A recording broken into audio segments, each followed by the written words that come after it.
Porque la palabra establece que una vez el hombre morirá y después el juicio, y que los muertos no tienen de nada memoria.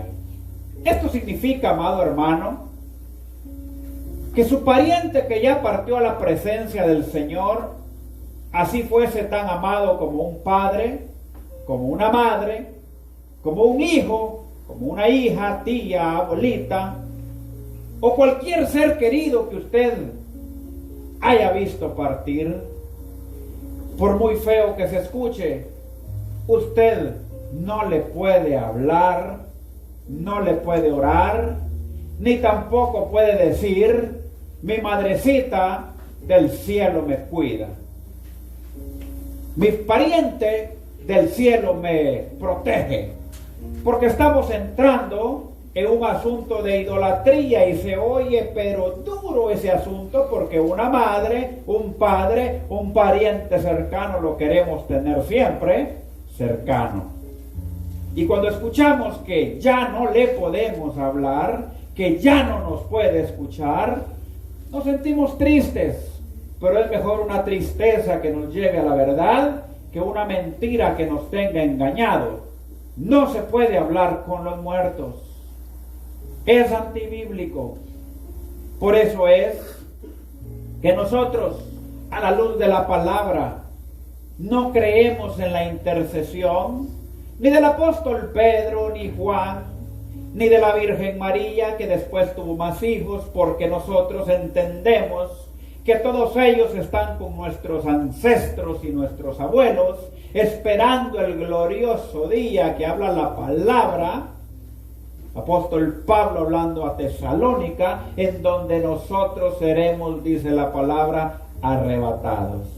Nosotros seremos llevados a la presencia del Señor al sonar de la trompeta, y todos estos que partieron, todos estos que murieron, serán levantados y nos antecederán, porque los muertos en Cristo resucitarán primero, y nosotros, los que hayamos quedado, iremos detrás de ellos.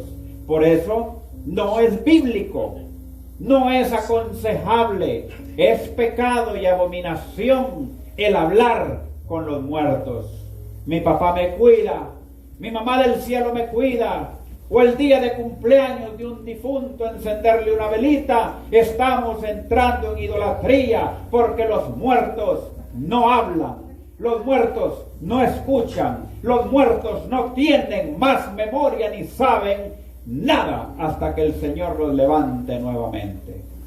Nosotros esperamos en la gloriosa venida de nuestro Señor, el arrebatamiento de la iglesia, y entonces dice la palabra que este cuerpo corruptible será transformado en uno incorruptible, y nos encontraremos en las nubes, en los aires con el Señor. Mi pueblo pereció, dice la palabra, porque le faltó conocimiento. Así que usted, amado hermano y amigo, que estaba acostumbrado a hablar con ese muerto y decirle: mamá, papá, estoy pasando un momento difícil, ayúdame. Déjeme decirle que hasta puede llegar a escuchar la voz de su mamá, y hasta puede llegar a escuchar la voz de su papá, y usted dirá: lo que el pastor dice no es cierto, porque yo escuché audiblemente la voz de mi mamá. Déjeme decirle que un espíritu antagónico, inmundo, es el que le está hablando. A la luz de la palabra, Satanás se disfraza como ángel de luz para engañar. Así que no podemos nosotros invocar los muertos. ¿Qué dice entonces Ezequiel capítulo 37? Fue llevado el profeta Ezequiel en el espíritu. ¿Quién lo lleva al profeta Ezequiel? La mano de Jehová. El mismo Dios, creador del cielo y de la tierra, lo lleva porque le quiere mostrar una visión grande, una visión tremenda, una visión especial, en la cual le iba a dar la capacidad de poder ver en el espíritu lo que no se ve en la carne. Lo lleva entonces nada más ni nada menos que a un cementerio. Ezequiel es llevado a un cementerio, a un valle, y le dice, ¿qué ves? La pregunta es, ¿qué es lo que tú puedes ver?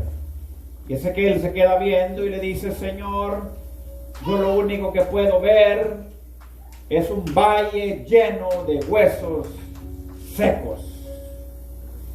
Un valle lleno de huesos secos significa que no eran muertos nuevos, que no eran difuntos recién tirados, que ni siquiera habían tenido santa sepultura, sino que posiblemente habían sido difuntos, o que los habían tirado en el valle, o que en el valle en un combate los mataron y donde quedaron, ahí se quedaron hasta la visión.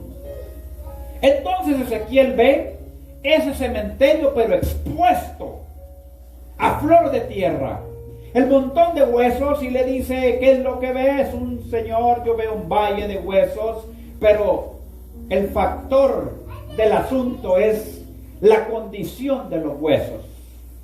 Los huesos estaban secos en gran manera. Esto implica que quizá muchos ya estaban hasta pulverizados. Esto implica que quizá muchos ya estaban deshaciéndose, ya estaban desordenados, el viento ya los había movido, las tormentas ya los habían arrastrado, y el hueso de uno estaba por allá, y el hueso del otro había ido a parar a otro lado, y había un desorden grande. Dios es un Dios de orden. Diga conmigo, Dios de orden. Y en el orden del Señor, Dios le permite al profeta Ezequiel ver el desorden que estaba en ese lugar. Y el Señor le vuelve a hacer una pregunta a Ezequiel y le dice, Ezequiel, ¿tú crees que estos huesos pueden recobrar vida? ¿Tú crees que estos huesos pueden vivir? ¿Tú crees que estos huesos pueden volver a reanimarse? Ezequiel, si alguien me le ayuda a los hermanos, por favor. Si Ezequiel tuvo la capacidad de poder ver eso, amado hermano, Ezequiel estuvo demostrando la capacidad visual en el espíritu de poder entender lo que estaba pasando. Ezequiel pudo ver lo que estaba pasando, y lo que estaba pasando era un asunto que ya alguien había muerto, y la muerte que tenía no era nueva, la muerte que tenía no era de hoy, no era de ayer, no era de antier, sino que era una muerte vieja que venía arrastrando. Yo no sé, amado hermano, si usted, mientras estamos hablando de Ezequiel 37, puede visualizar que nosotros a veces venimos arrastrando huesos viejos y secos en gran manera, y usted se dice a sí mismo y al Señor, Dios mío, ¿hasta cuándo? Y ha clamado, y ha clamado, y ha gemido, y ha vuelto a clamar, y le dice, Señor, Dios mío, y se ha dado cuenta que la flor se ha ido marchitando, que la esperanza se fue desvaneciendo, y como la neblina de la mañana desapareció cuando el mediodía y el calor de la prueba se hizo fuerte, y murió la esperanza, y murió la fe, y murió aquello en lo cual usted creía un día y clamaba, y ha dejado de clamar, y ha dejado de gemir, y lo ha dejado por muerto. Lo ha dejado por muerto porque sus ojos naturales le han dicho que es un valle de huesos secos, que es un difunto que ya no tiene piel, ya no tiene músculos ni tendones, y que lo único que queda es un hueso seco en gran manera. Has perdido la esperanza, has perdido el vigor, y has perdido las ganas de orar por lo mismo, simple y sencillamente porque te has parado delante del cementerio expuesto. Pero la historia no termina acá. Porque lo mismo vio Ezequiel, y cuando Ezequiel vio todo esto, en el corazón pensó que puede salir de este valle de huesos secos, que puede salir de este cementerio.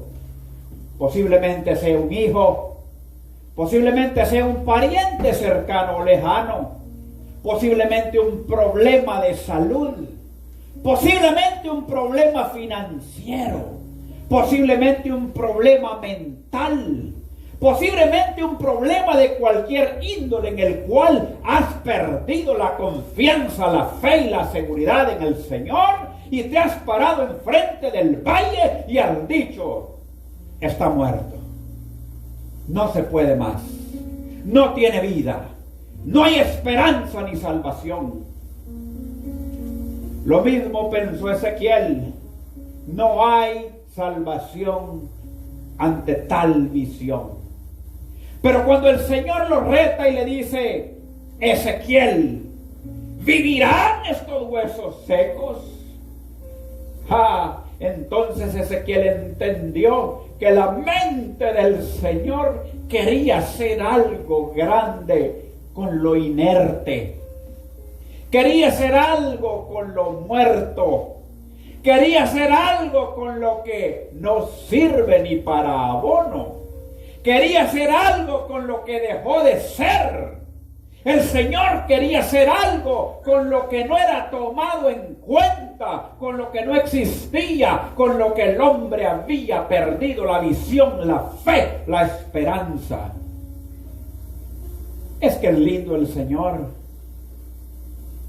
Cuando la gloria se la puede llevar el médico, muchas veces el Señor deja que el médico claudique. Cuando la gloria se la puede llevar el abogado, el Señor permite que se tranque la cosa para que el abogado desista. Cuando el asunto se complica, es porque el Señor en su beneplácito tiene un propósito, y es que no digas: qué buen doctor el que me atendió, el doctor que me curó, el abogado que me sacó de la cárcel, el licenciado que me dio papeles. Sino que el plan del Señor es que llegues y que digas: todos intentaron, todos probaron y todos fracasaron, porque mi caso era un caso de valle de huesos secos, y pude ver la mano de Dios moverse en contra de todo lo que los expertos decían. Pude ver la mano de Dios en contra del médico, de la ciencia, del ingeniero, del licenciado, de todos los que están en contra de mi libertad. Porque está preso todo aquel que espera en el Señor un milagro. Está como encadenado, como atado. Hay algo que le hace falta para moverse y tener locomoción en el espíritu y tener libertad para cantar, para danzar, para gritar delante de la presencia del Señor. ¿Has perdido la esperanza? ¿Has perdido la fe? ¿O te has imaginado: es que Dios puede obrar, pero con otro hermano? Mi caso no lo puede agarrar el Señor. Quizás has perdido la esperanza, quizás has perdido la fe, quizás has perdido todo, y es necesario. El bueno, tu sentir te califica para poder alcanzar el milagro y la misericordia. Porque cuando tienes esperanza del hombre y tienes tu confianza puesta en el hombre, entonces el Señor se aguanta. Cuando aún tienes la confianza puesta en tu dinero y en caballos, entonces el Señor dice: pelea otro poquito. Cuando ya te acabaste tu dinero en los doctores, cuando ya te diste cuenta que probaste montes, pastillas, inyecciones, terapias y nada te puede ayudar, entonces te sentiste nada, te sentiste derrotado, te sentiste sin esperanzas y sin vigor, Y eso te califica para el milagro del Señor. ¿Por qué te califica? Porque has dejado de depender en la ciencia, has dejado de poner tu confianza en el hombre, has dejado de poner tu confianza en lo que te daba esperanza un día y hasta ahora has fracasado. Ezequiel le contesta: Señor, me preguntas si vivirán, y yo te digo: Señor, tú lo sabes. Tú lo sabes. Dígale al Señor: Señor, tú lo sabes. Señor, tú lo sabes. Tú lo sabes. Ministra, Espíritu Santo, tú lo sabes. Tú lo sabes, Señor. Ministra vida, Señor. Tú lo sabes, Dios mío. Ministra vida en medio de tu pueblo, Señor.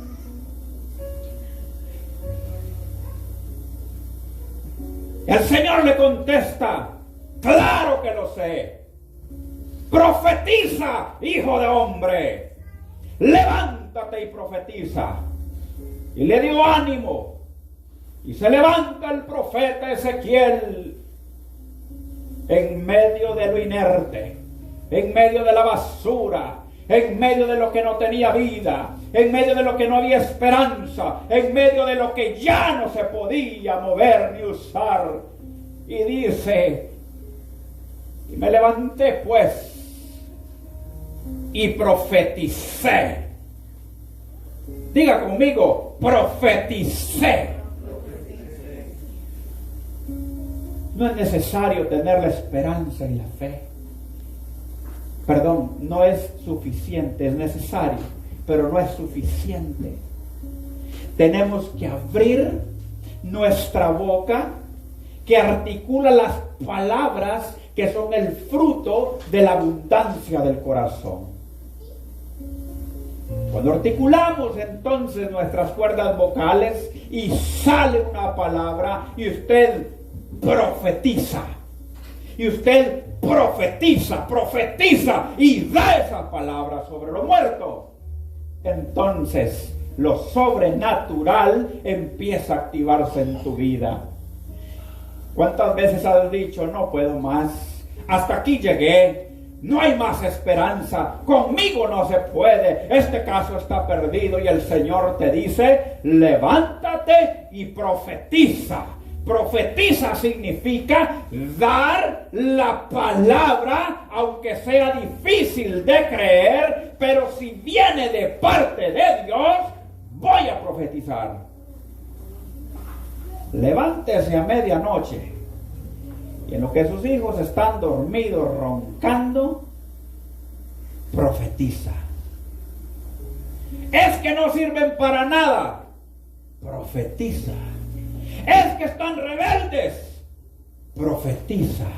Es que están usando drogas, profetiza.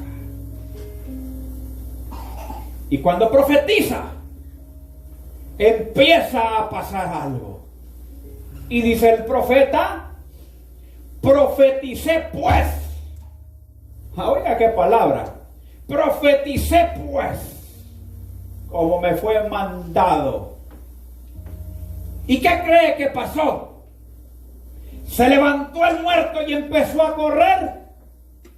No. No pasó nada. Más bien la cosa se puso seria. Más bien la cosa se puso peor. Porque los huesos secos en gran manera empezaron a hacer ruido. Y la Biblia dice: gran estruendo. Empezaron a hacer ruido, y es por eso que cuando usted profetiza por ese caso, por esa persona, y le dice: estoy orando por ti, lo primero que viene es un gran estruendo. Diga conmigo: gran estruendo. Y usted le dice: papito lindo, mire, yo estoy orando por usted, yo no quiero saber nada. Y empiezan a renegar, y empiezan a murmurar, y empiezan a explotar, y empieza, dice la palabra, un gran estruendo. Amado hermano, es normal, es natural, es parte de lo que estás haciendo, creyendo en el Dios del cielo. Es que más alegan, normal. Es que más reniegan, natural. Natural, ¿sabes por qué? Porque dice que cada hueso empezó a encajar con su hueso, y cuando empiezan a encajar las cosas en su lugar, tiene que haber ruido. Cuando hay algo que está agarrando vida, tiene que haber ruido. Cuando hay algo que se está componiendo, tiene que haber ruido. Así que se va a levantar el doctor y te va a hacer. ¿Está la iglesia acá? Se va a levantar el doctor y te va a hacer. No, yo creo que estoy predicando para YouTube, hermano. Se va a levantar el doctor y te va a hacer ruido. Y te va a decir: lo que estás creyendo no funciona. Eres canceroso, eres leproso, eres diabético, eres a esto y esto y esto, y así te vas a morir. Empieza a hacer ruido. Y viene el abogado y empieza a hacer también ruido, porque ellos no confían en quien nosotros confiamos. Ellos tienen un libro de medicina, el otro de leyes, y muchos, no todos, pero la mayoría, no creen en el Señor. Entonces, cuando usted le dice: yo estoy preso, pero voy a salir libre, usted me va a ver en un avión American Airlines, de ida y de vuelta. Entonces el abogado va a empezar a hacer ruido. Creámosle al Señor. Creámosle al Señor. Cuando nosotros profetizamos la palabra del Señor, tiene que haber ruido. Es más, de aquí quizás unos van a hacer ruido y van a decir: yo ya no. Profetiza, créele al Señor. La palabra del Señor dice que Él es el mismo, de ayer, de hoy y de por los siglos. Que Él es como el monte de Sión, que no se mueve, sino que permanece para siempre. ¿Habrá algo imposible para Dios? ¿Habrá algo imposible para Dios? Entonces profetiza. Entonces háblale a ese muerto, háblale a ese problema. Cuando digo ese muerto, es la situación que te tiene en ese pensar y en esa congoja. Cuando digo ese muerto, es ese problema, ese hijo que lo tiene por muerto, por muerta, sin esperanza, inertemente. Entonces profetiza y Dios te va a dar la victoria. Después que hubo un gran estruendo y que empezó cada hueso a juntarse con su hueso, la cosa se pone peor. Y es que resulta que tendones, músculos y piel cubren esos huesos. Y yo le voy a decir a usted, mucho amamos un ser querido, mucho. Pero ¿quién lo quisiera tener en la cama tendido por unos 15 días muerto? ¿Pagamos para que se lo lleven? ¿Amén o no amén? Pagamos para que se lo lleven, porque no queremos que se nos hiera en la casa. Entonces, le estamos orando al Señor y le estamos clamando al Señor, y en vez de tener un valle de huesos secos, tenemos en la casa un difunto. ¿Usted se da cuenta del proceso? Tenemos un difunto y a veces decimos: Dios mío, este está muerto, esta está muerta, hasta ya yo no hay qué hacer, ya no hay qué hacer. Hermano, si estás profetizando, si estás dando palabra, el Señor está obrando, porque la mente y la intención del corazón solo la conoce el Señor. esa alma que reniega, ese problema que está que explota, esa situación y esa condición que ya no se aguanta, está a punto de terminar, pero te quiere dar batalla, te quiere dar guerra, te quiere dar batalla, te quiere dar guerra. Pero el Señor nos mandó a la batalla y nos mandó a la guerra y dijo: en este mundo tendréis aflicción, pero confiad, porque yo he vencido al mundo. Entonces le vamos a dar batalla. Amado padre de familia, amado hijo, amado hermano, amado amigo, no se dé por vencido. Dele guerra al diablo. Dele guerra al enemigo. Dele guerra, porque no somos de los que retrocede, sino que si vamos a morir en el campo de la batalla de pie. Vamos, a veces caemos, hermano. Es una batalla. Nadie en una batalla ha salido ileso. Lleva raspones, lleva quebraduras, lleva baleadas, lleva bombas que explotan, raspones. Nadie que milita, hermano, va a salir ileso, maquilladito, depiladito, bonito. No, hermano. Hay días que vas a llevar palo. Levántate en el nombre de Jesús. Hay días que vas a perder, pero perdiste la batalla del domingo, del sábado. Levántate hoy. Hoy es otro día, otra oportunidad de ganar esta guerra. No por la derrota de ayer te vas a tirar en cama y te vas a acostar a que el diablo te devore. Levántate como guerrero y profetiza de nuevo, y entonces el reino de las tinieblas, de verte de ayer derrotado, dando una palabra profética a tu familia, a tu marido, a tus hijos, a tu esposa, a tu casa, a tu generación, se va a volver loco y va a decir: ¡ay! Tengo que huir, porque la palabra dice: someteos a Dios, resistid al diablo y él huirá de vosotros. Denle fuerte ese aplauso al Señor. Tiene que huir. Mientras usted esté en la batalla, mientras usted esté en la guerra, déjeme decirle que usted se siente friccionado, usted se siente cansado. Pero hay alguien que se siente igual que usted.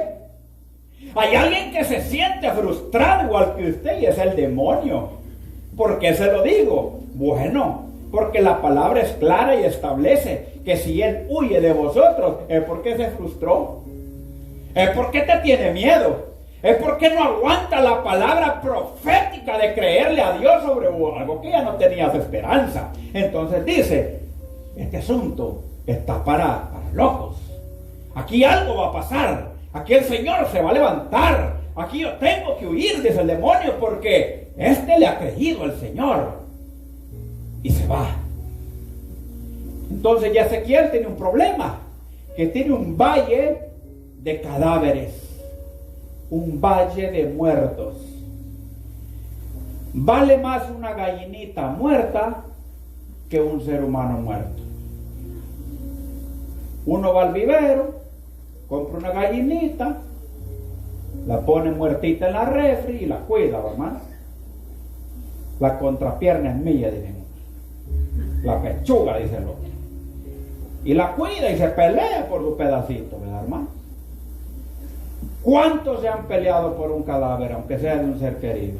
Uy, muchos no, lo amamos, hermano, pero pagamos para que se lo lleven lejos, para que vea el valor de un cadáver.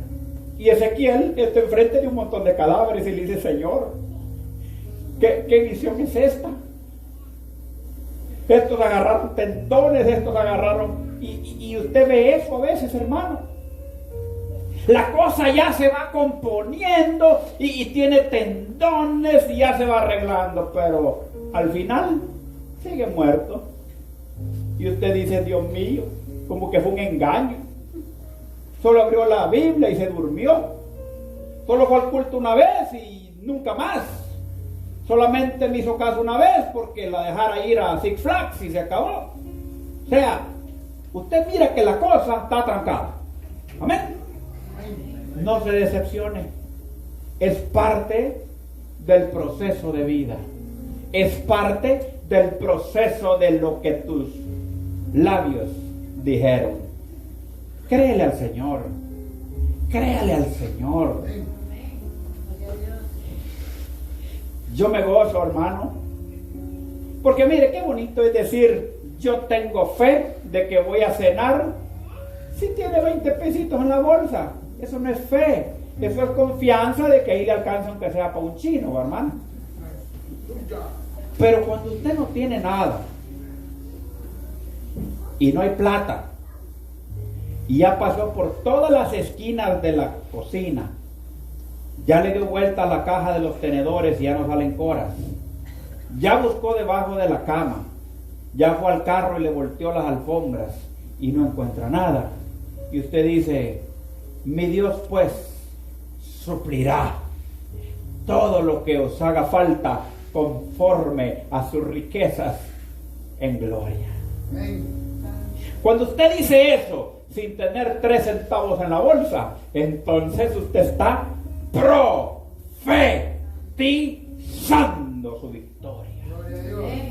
Es que ¿qué sirve, hermano, profetizar buenas calificaciones por el abanderado? Eso lo hace el más bobo. Eso ya está pasando. Pero cuando usted le dice al que lo despidieron de la escuela, al que va retrasado en todas las materias, que solo lleva ganado recreo, y usted dice: yo profetizo vida sobre estos huesos secos. Entonces el hijo se le queda viendo como quien dice, y algo empieza a pasar, algo empieza a suceder, porque no es mi palabra la que tiene poder, hermano. Aquí no hay control en nada, no, hombre, hermano, autocontrol y nada de eso. ¿Sabe qué es lo que cambia el asunto? El poder de la palabra de Dios. Con lo cual fue hecho los cielos y la tierra y todo lo que hay en la redondez de ella.